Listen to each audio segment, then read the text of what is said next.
Burton Kelso is a tech expert and consultant who specializes in online activity. He is joining us live tonight.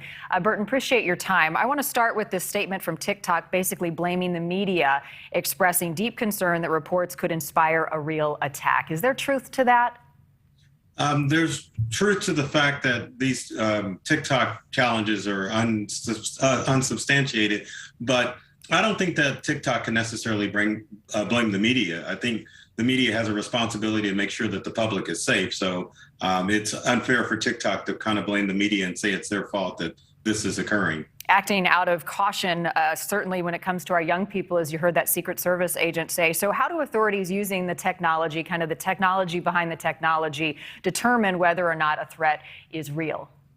Well, good thing social media giants like TikTok scan every post that goes to their social media platform. So if they see a threat that promises violence, they definitely investigate to find out if it's a legitimate threat or not. And they always inform local law enforcement so that they can go and investigate and find out if it's a credible threat or not.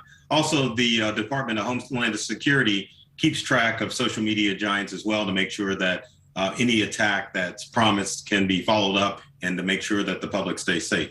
Sadly, I'm afraid we might be seeing more and more of this given our reliance on technology, the popularity of social media. So what are some strategies being used to prevent this in the future and combat it as we move forward?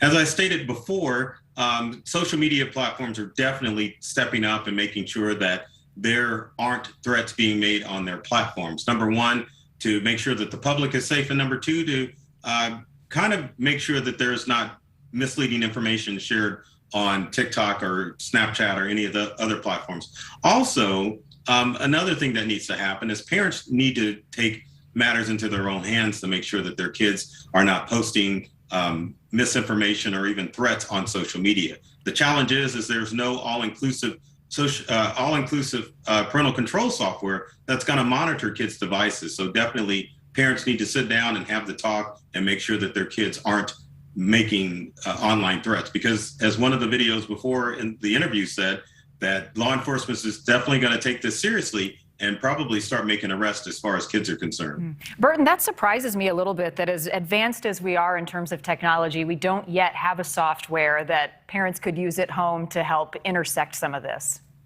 Now, there is parental control software that will monitor things like the time that's spent on devices and, of course, to make sure that kids aren't going to inappropriate sites. But the way most social media platforms are set up, they don't want third-party software to kind of interfere how the platform works. So that's why you don't see parental control software that will monitor every aspect of a smartphone or a tablet.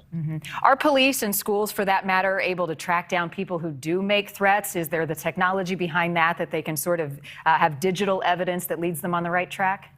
Yes, if law enforcement gets in contact with any social media platform, they can definitely trace the IP address of the offender to make sure that they can get in contact with them and make an arrest if it turns out that that's what needs to happen. Now, credible or not, we're all impacted by it. I know, Burton, you have kids in school as well, as do I, and we want safety first when it comes to this stuff and technology used to our advantage. Unfortunately, in this day and age, we see it being used otherwise. Burton Kelso, always appreciate your time. Thank you. Thanks for watching. Click the red subscribe button below so you can get more of NewsNation's fact-driven, unbiased coverage.